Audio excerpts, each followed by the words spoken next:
Welcome to Amma சமையல். நம்ம இன்னைக்கு மஷ்ரூம் மஞ்சூரியன் எப்படி பண்ணுறதுன்னு பார்க்கலாம்.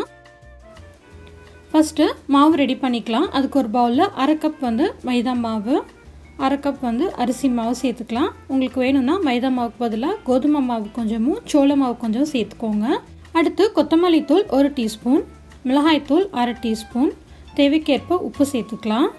இஞ்சி பூண்டு விழுது 1 டீஸ்பூன் சேர்த்துக்கலாம். அடுத்து எலுமிச்சை சாறு 1 டேபிள் ஸ்பூன்.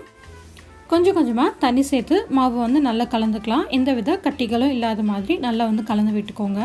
மாவு ரொம்ப தண்ணி ஆகிடக்கூடாது, அதே மாதிரி ரொம்ப கெட்டியாகவும் இருக்கக்கூடாது.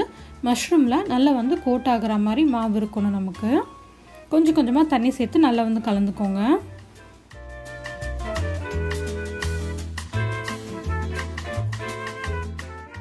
மாவு இந்த மாதிரி நல்லா கலந்தாச்சு. இதோட மஷ்ரூம்லாம் சேர்த்துக்கலாம். நான் இன்றைக்கி ப்ரௌன் மஷ்ரூம் எடுத்திருக்கேன். உங்களுக்கு எந்த மஷ்ரூம் வேணுமோ சேர்த்துக்கோங்க. மஷ்ரூம் இந்த மாதிரி கட் பண்ணி சேர்த்துக்கோங்க. சின்ன சின்ன மஷ்ரூமாக இருந்தால் நீங்கள் அதை கட் பண்ணாமையே கூட இதில் மாவில் சேர்த்து கலந்துக்கலாம். இப்போ மஷ்ரூமில் எல்லா சைடும் மாவு படுற அளவுக்கு நல்லா கலந்தாச்சு.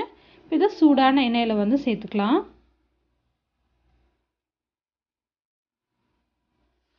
நல்லா வறுபட்டு பொன்னிறம் ஆனதுக்கப்புறம் எண்ணெயிலேருந்து எடுத்துடலாம். நிறைய மஷ்ரூமை ஒரே நேரத்தில் சேர்த்துடாதீங்க, ஒன்றோட ஒன்று ஒட்டிக்கும். இந்த மாதிரி கொஞ்சம் கொஞ்சமாக சேர்த்து வறுத்து எடுத்துக்கோங்க. அப்பப்போ இந்த மாதிரி கிளந்து விட்டுட்டே இருங்க. அப்போ தான் எல்லா சைடும் ஈவனாக வேகும்.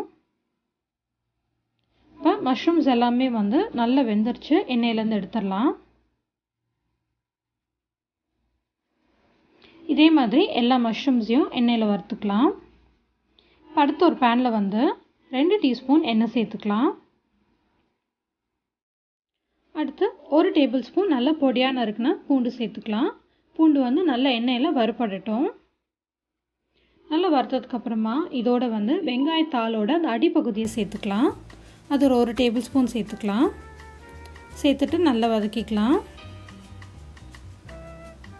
அடுத்து நம்ம வெங்காயம் குடைமிளகாயெல்லாம் சேர்த்துக்கலாம்.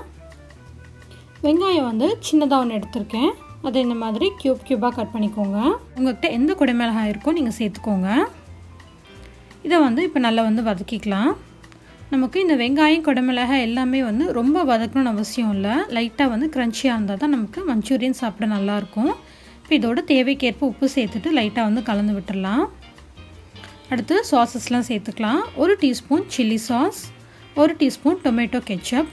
உங்களுக்கு இன்னும் கொஞ்சம் காரமாக வேணும்னா சில்லி சாஸோட அளவை ஜாஸ்தி பண்ணிக்கோங்க. உங்களுக்கு வேணும்னா நீங்கள் சோயா சாஸ் கூட சேர்த்துக்கலாம். இப்போ அடுத்த ஒரு பவுலில் 1 டேபிள் ஸ்பூன் சோள மாவு சேர்த்துட்டு 1/4 கப் தண்ணி சேர்த்துட்டு நல்லா இதை கலக்கிக்கோங்க. இப்போ நம்மளோட கார்ன்ஸ்லரி ரெடி ஆகிடுச்சு. இதை வெங்காயம் குடைமிளகாயோடு சேர்த்துக்கலாம். அடுத்து 1/4 கப் தண்ணி சேர்த்துக்கலாம்.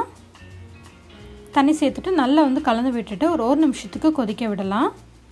இப்போவே நமக்கு இந்த மஞ்சூரியனுக்கான கிரேவி கொஞ்சம் திக்காகிடுச்சு. நல்ல கொதி வந்ததுக்கப்புறமா நம்ம வறுத்து வச்சுருக்க மஷ்ரூம்ஸை இதோடு சேர்த்துக்கலாம். சேர்த்துட்டு நல்லா கலந்து விட்டுக்கோங்க. இப்போ நல்லா கலந்தாச்சு. இதோட வெங்காயத்தாள் 1 டேபிள் ஸ்பூன் சேர்த்துக்கலாம். சேர்த்துட்டு நல்லா கலந்து விட்டுருங்க. உங்கள்கிட்ட வெங்காயத்தாள் இல்லாட்டி கொத்தமல்லி இலைகளை நல்லா பொடியாக நறுக்கி கொஞ்சமாக சேர்த்துக்கோங்க. அவ்வளோதாங்க, நம்மளோட சுவையான மஷ்ரூம் மஞ்சூரியன் ரொம்ப சூப்பராக ரெடி ஆகிடுச்சு. நீங்களும் இந்த மஷ்ரூம் மஞ்சூரியனை செஞ்சு பாருங்கள். இந்த வீடியோ பிடிச்சிருந்ததுன்னா லைக் பண்ணுங்கள். Amma சமையலை சப்ஸ்கிரைப் பண்ணிக்கோங்க. தேங்க்ஸ் ஃபார் வாட்சிங்.